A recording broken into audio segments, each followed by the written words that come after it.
Olá, Deus abençoe, a paz do Senhor, Deus abençoe a todos, amém? Quero dividir com você uma palavra, meu nome é Alan, e eu quero falar aqui com você nesta hora sobre a importância da comunhão com o Espírito Santo, sobre a importância que há em ouvir a voz do Espírito nestes dias, como é crucial, como é de suma importância termos intimidade com o Espírito Santo, e eu quero começar citando contigo aqui o texto de 2 Coríntios, capítulo 2, versículo 12, que diz assim: Nós, porém, não recebemos o Espírito do mundo, mas recebemos o Espírito procedente de Deus, para que entendamos as coisas que Deus tem nos dado gratuitamente. Quero repetir. Nós, porém, não recebemos o Espírito do mundo, mas recebemos o Espírito procedente de Deus, para que tenhamos as coisas que Deus tem nos dado gratuitamente. Estas aqui são palavras do apóstolo Paulo. E eu quero dividir com você agora um outro texto. Se você quiser abrir aí Filipenses capítulo 1, eu quero mostrar para vocês, eu quero dividir com vocês quais foram os resultados que o apóstolo Paulo teve em sua vida pela intimidade com o Espírito Santo. Eu não gosto muito de usar a palavra resultado, a expressão resultado, porque infelizmente resultado hoje tem uma outra conotação. Mas eu quero mostrar para você o que o apóstolo Paulo conseguiu viver. Quais foram mesmo os passos que ele conseguiu dar pelo Espírito, por esta intimidade, por este Espírito que ele disse que recebeu, Espírito de Cristo. Lembrando que o Espírito Santo é a essência de Cristo em nós. Mas antes de ler Filipenses, eu quero citar Salmo 139, versículo 7, que diz assim: Para onde me irei do teu Espírito? Ou para onde fugirei da tua face? Salmo 139, 7, para onde me irei do teu Espírito, ou para onde fugirei do teu Espírito? A continuação diz: se eu subir aos céus, tu ali está. Se eu fizer a minha casa no mais profundo do oceano, o Senhor ali está. Não tem para onde iremos, não tem para onde poderíamos ir que ali o Espírito Santo já não tivesse. Tiago capítulo 4, versículo 5 diz que o Espírito que ele fez habitar em nós anseia por nós. Tiago capítulo 4, versículo 5. 2 Coríntios capítulo 13, versículo 14 vai dizer assim: que a comunhão do Espírito Santo seja com todos vós. 2 Coríntios capítulo 13, versículo 14, que a comunhão do Espírito Santo seja com todos vós. Gálatas capítulo 1, versículo 12 diz: o evangelho que por mim foi anunciado, não aprendi por homem algum, mas por revelação. Palavras também do apóstolo Paulo: o evangelho que por mim foi anunciado, não aprendi de homem algum, mas por revelação. Queridos, Paulo não andou com Jesus. E ele diz que não aprendeu de homem algum. A pergunta que fazemos é: quem falou para Paulo todas as grandezas das quais ele escreveu, senão o Espírito Santo? Agora sim, vamos para o nosso texto base. Filipenses capítulo 1, a partir do versículo 12. Eu quero mostrar aqui alguns resultados que foram provocados na vida do apóstolo Paulo pela intimidade, pela comunhão que ele tinha com o Espírito Santo, pelo entendimento que ele teve com o Espírito Santo. Em outro texto, em outro dos teus textos, ele diz assim: a ninguém conheceis segundo a carne, mas devemos conhecer pelo Espírito. Até mesmo aqueles que conheceram a Cristo segundo a carne devem conhecê-lo pelo Espírito profundíssimo. E eu quero mostrar aqui com vocês os resultados. Filipenses capítulo 1.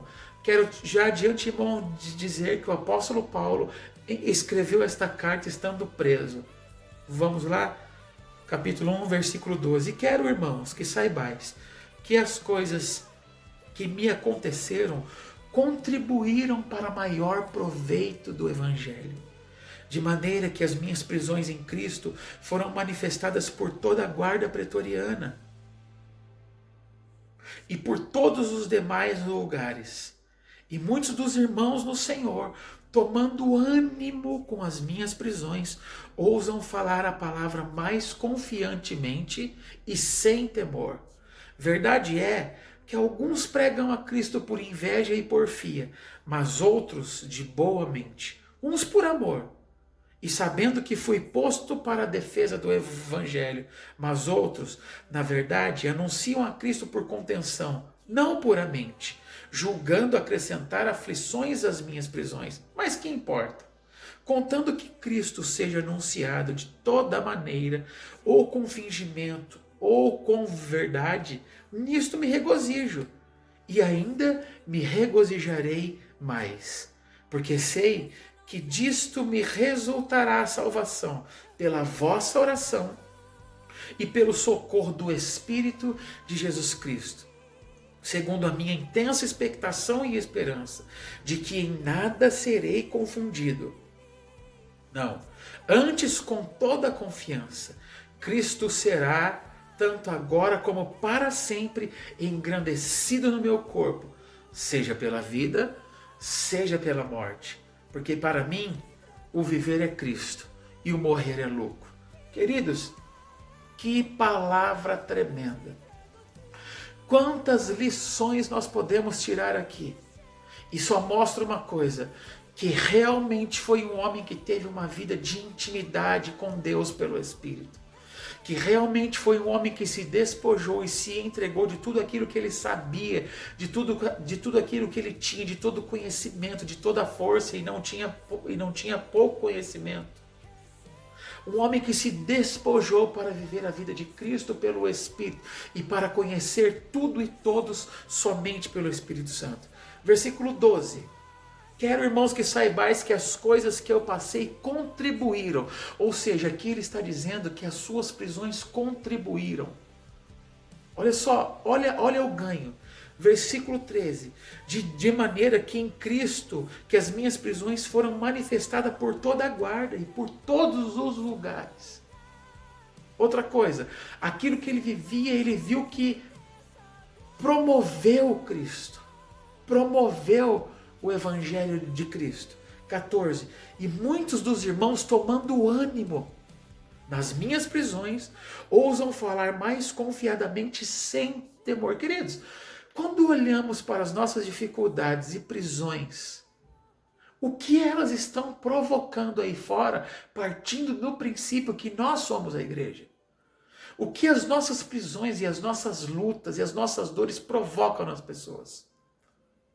O que é que entendemos pelo Espírito de tudo aquilo que vivemos? As prisões do apóstolo Paulo e as suas dores, ele disse assim, provocou nos irmãos ousadia e confiança. Os irmãos tomaram ânimo nas minhas prisões. As pessoas olhando para a igreja de Cristo hoje na terra, o que provoca nelas? Ânimo ou desânimo? Partindo do princípio, repito, que nós é que somos a igreja. E eles ousam falar com mais confiança da palavra e sem temor. Olha os resultados que o apóstolo Paulo descreve para nós. Versículo 15. Verdade é que também alguns pregam Cristo por inveja e porfia, mas outros de boa mente. Esses somos nós, o da boa mente. Uns por amor, e sabendo que fui posto para a defesa do Evangelho. Queridos, quando o mundo olha para nós, eles devem encontrar em nós o Evangelho de Cristo em força. Eles devem encontrar em nós a manifestação da vida de Cristo. Queridos, o que mostramos e o que pregamos não é conteúdo ou conhecimento. Não existe mais tempo para conteúdo ou apenas conhecimento por conhecimento. O que precisamos hoje, o que o mundo precisa hoje é ver a manifestação da vida de Cristo em nós. E isso só se dá pelo Espírito. Versículo 16. Uns por amor, e sabendo que fui posto para a defesa do Evangelho. 17. Mas outros anunciam a Cristo por contenção, não puramente, julgando acrescentar aflição às minhas prisões. Ou seja, como se não bastasse toda a prisão do apóstolo Paulo e a sua aflição, existia ainda pessoas que acrescentavam peso sobre ele em vez de tirar o peso. De 18. Mas olha a resposta que ele dá a tudo isso. Ele diz assim: mas que importa? Contanto que o evangelho de Cristo seja anunciado de toda maneira, ou com fingimento, ou em verdade, nisto me regozijo e ainda me regozijarei mais. Tinha compreensão, tinha propósito bem definido. 19, porque sei que disto me resultará a salvação pela vossa oração e pelo socorro do Espírito em Cristo. Ou seja, a confiança nele só estava em uma pessoa, Cristo, pelo Espírito Santo. Versículo 20. Segundo a minha intensa expectação e esperança, de que em nada serei confundido, antes com toda confiança, Cristo será tanto agora como sempre engrandecido no meu corpo, seja pela minha vida, seja pela minha morte. Porque para mim o viver é Cristo e o morrer é lucro. O que ele está dizendo aqui no versículo 20 é: eu não serei confundido. O que ele está nos dizendo é: aqueles que esperam no Senhor, aqueles que depositam a sua força no Senhor dos Exércitos, nunca é confundido. Seja as vozes, nós estamos vivendo dias de muitos barulhos, uns falam umas coisas, outros falam outras coisas, e nós ficamos meio ali que no meio termo. O apóstolo Paulo diz aqui: não serei confundido. Cristo será tanto agora como sempre engrandecido no meu corpo e engrandecido nas minhas prisões. Será engrandecido no meu corpo tanto pela vida como pela morte. E eu quero dizer para você, a sua tribulação, a nossa vida que estamos passando, tudo aquilo que você passa, tudo aquilo que enfrentamos, seja alegria ou seja tristeza, deve ser para engrandecer a Jesus. Quando nós estamos pautados, queridos, quando nós estamos pautados nesta vida em Cristo, quando a nossa vida é em Cristo, pela pessoa do Espírito Santo, o viver é Cristo, o morrer é lucro. Na verdade, a igreja de Cristo já está morta. A Bíblia diz que morremos com Ele e também ressuscitamos com Ele. Na verdade, nós já somos mortos e morto não tem gosto. Morto não tem desejo, gente. O problema é que esta igreja que existe ainda tem muita vida humana nela. Ainda a carne ainda às vezes prevalece, a carne ainda às vezes domina. Mas eu quero que você fique nesta noite com os resultados que uma vida pelo Espírito Santo produz. A prisão de Paulo produziu ânimo nas pessoas, e as nossas prisões devem produzir o mesmo neste mundo. Quero ler com você aqui para encerrar capítulo 2, apenas versículo 1 e 2. Olha o que Paulo diz aqui: portanto, se há algum conforto em Cristo, se há alguma consolação de amor, se há alguma comunhão no Espírito, se há entranháveis afetos e compaixões, completai o meu gozo, para que sintais o mesmo, tendo o mesmo amor, o mesmo ânimo, sentindo uma mesma coisa. Queridos, se nós não soubéssemos que o apóstolo Paulo estava preso aqui, nós acharíamos que ele tinha escrito isso aqui da beira de uma praia, sentado numa cadeira, tomando uma água de coco. É que nós já sabemos que ele estava preso, mas não parece, porque ele vai falar de amor, ele vai falar de consolação, ele vai falar de comunhão, ele vai falar de compaixão. E no versículo 2 ele diz algo aqui tremendo. Ele diz assim: digam para mim, ele diz assim: completai o meu gozo.